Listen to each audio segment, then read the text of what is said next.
نحمدُ و نصلی علی رسولہ الکریم اما بعد فاعوذ باللہ من الشیطان الرجیم بسم اللہ الرحمن الرحیم قال علی رضی اللہ عنہ ان للقلوب شہوات و اقبالا و ادبارا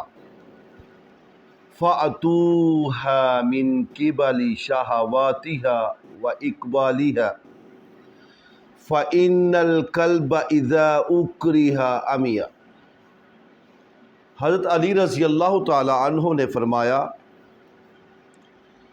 دلوں کی کچھ خواہشیں اور میلانات ہوتے ہیں اور کسی وقت وہ بات سننے کے لیے تیار رہتے ہیں اور کسی وقت اس کے لیے تیار نہیں رہتے، تو لوگوں کے دلوں میں ان کے میلانات کے اندر سے داخل ہو اور اس وقت اپنی بات کہو جب کہ وہ سننے کے لیے تیار ہو۔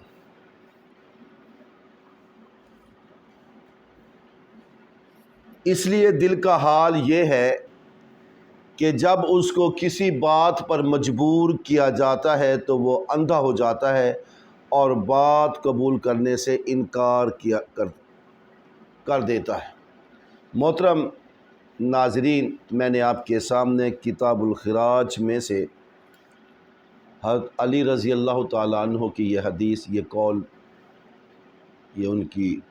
ان کا خطاب پیش کیا ہے۔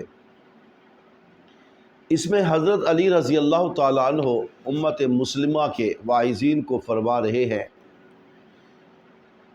کہ دلوں کی خواہشیں اور میلانات ہوتے ہیں۔ اس سے مراد یہ ہے کہ ہر شخص کے اندر کوئی چاہت یا ناچاہت ہوتی ہے۔ آپ ہر وقت واعظ و نصیحت نہ کرتے رہیں، جب ان کی خواہش دیکھیں کہ وہ آپ کے پاس آ کر وہ قرآن و حدیث سننا چاہتا ہے تو ان کے میلانات کے ذریعے اندر داخل ہو جائے، ان کے دل و دماغ، ان کی چاہت کو دیکھ کر، ان کی خواہش کو دیکھ کر۔ ایسا نہ ہو کہ وہ آپ کی بات سننا نہیں چاہتے، وہ آپ سے واعظ و نصیحت نہیں سننا چاہتے اور آپ انہیں واعظ و نصیحت کیے جا رہے ہیں۔ یہ ایسا ہے فَإِنَّ الْقَلْبَ إِذَا أُكْرِهَ عَمِيَ، اس لیے کہ دل کا حال یہ ہے کہ جب اس کو کسی بات پر مجبور کیا جاتا ہے تو وہ اندھا ہو جاتا ہے اور اس بات کو قبول کرنے سے انکار کر دیتا ہے۔ تو آپ کو یہ چاہیے کہ جب بھی خطاب کریں، لیکچر دیں، بات چیت کریں تو ان کی خواہشات کو، ان کے میلانات کو مد نظر رکھیں۔ اب اس بات کو میں یوں بھی سمجھانا چاہتا ہوں کہ ایک شخص ابھی نبی پاک صلی اللہ علیہ وسلم کی رسالت کو نہیں مانتا، مسلمان نہیں ہے، آپ اس کے سامنے حدیث رسول رکھتے ہیں، آپ اس کے سامنے رسالت رکھیں، نبوت رکھیں، سب سے پہلے وہ توحید اور رسالت پر ایمان رکھتا ہو اور نبی پاک صلی اللہ علیہ وسلم کی نبوت پر حقانیت کی مہر ثبت کرتا ہو، آپ کو سچا اور آخری نبی سمجھتا ہو۔ جب آپ اس کو شرک سے دور کریں گے، توحید کے نزدیک کریں گے، اللہ کی وحدانیت پر اس کے ایمانیات میں داخل کریں گے، جب اس کو عقیدہ توحید متعارف کرائیں گے اور اس کو مان لے گا، اسے بتائیں گے کہ اللہ نے اپنے پیغمبر نبی پاک صلی اللہ علیہ وآلہ وسلم کے ذریعے امت مسلمہ کی رہنمائی فرمائی اور اللہ کے برگزیدہ پیغمبر ہیں، خاتم الانبیاء ہیں۔ جب وہ اس بات کو سمجھے گا تو اس کے اندر یہ سوچ پیدا ہوگی کہ اللہ کے رسول صلی اللہ علیہ وسلم فرماتے کیا ہیں، ان کی نصیحت کیا ہے۔ وہ ہر معاملے میں، ہر مسئلے پر نبی پاک صلی اللہ علیہ وآلہ وسلم کی حدیث کو سننے کے لیے تیار رہے گا۔ اب جب وہ دنیا دار ہے،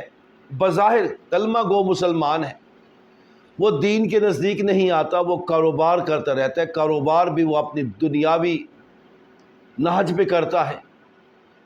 اسلامی طور طریقے سے وہ کاروبار بھی نہیں کرتا، دنیاوی سوچ رکھتا ہے۔ تو آپ نے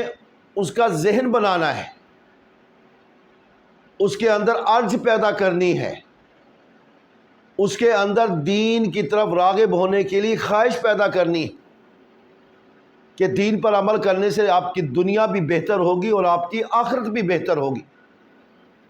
اسے سمجھانا ہوگا کہ دنیا کو اگر بہتر کرنا ہے تو دین سے منسلک ہونا پڑے گا۔ وہ کون سے ایسا مسئلہ ہے جو دین میں شامل نہیں؟ تجارت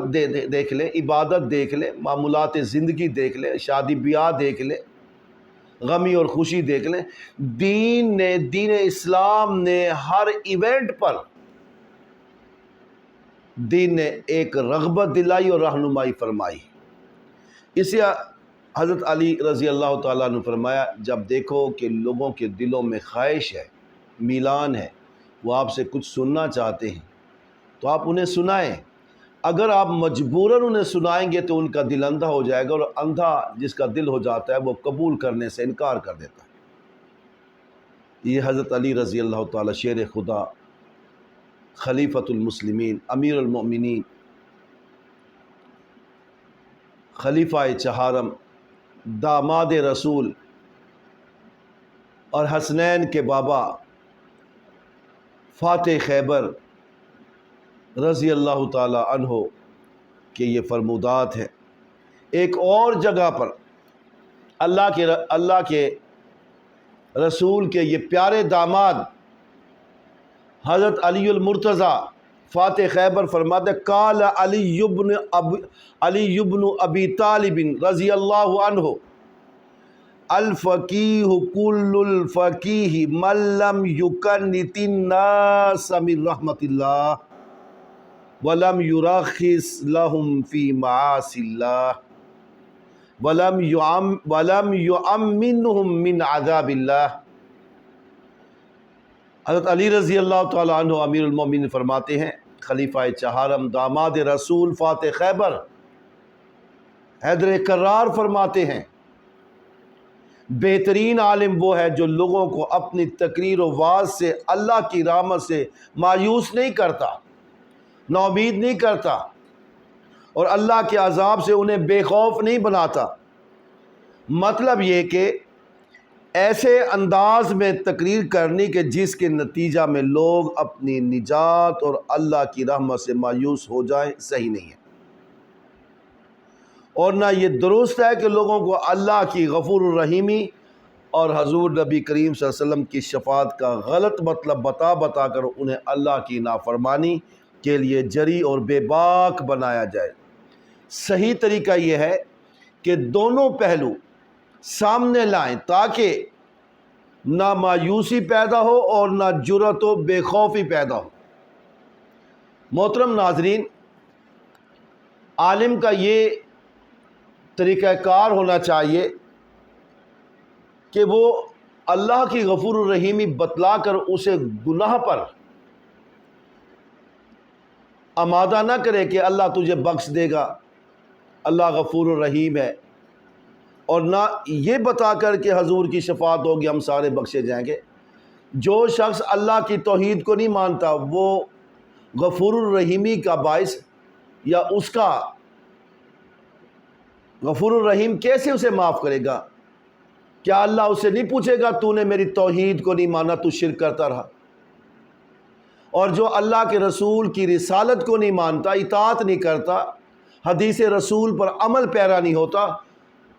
اللہ کے رسول اس کے لیے کیسے شفاعت کریں گے؟ اللہ کے رسول تو اس کے لیے شفاعت کریں گے جو اللہ کے رسول کی حدیث کو مانتا ہے، اللہ کے رسول کو مانتا ہے، اطاعت رسول کرتا ہے، اطاعت الہی کرتا ہے۔ اب ایسی تقریر نہیں کرنی کہ جس سے اللہ تعالیٰ کی غفور الرحیمی بتا کر بندوں کو بے خوف کر دیا جائے کہ اللہ غفور الرحیم معاف کر دے گا۔ اللہ اس کو معاف کرتا ہے جو سچی توبہ کرنے والا ہو۔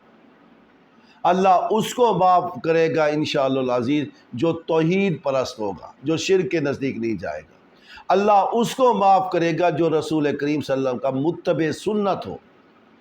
جو نبی پاک صلی اللہ علیہ وسلم کو سید الانبیاء، ختم الرسول،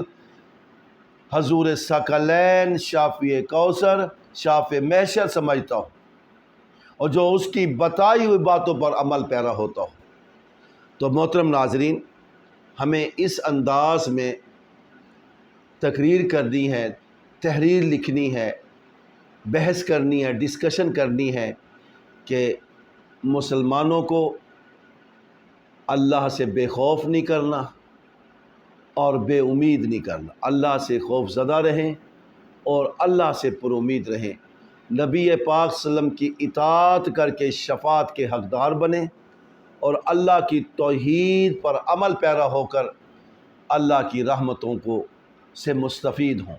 آخر دعوانا ان الحمدللہ رب العالمین۔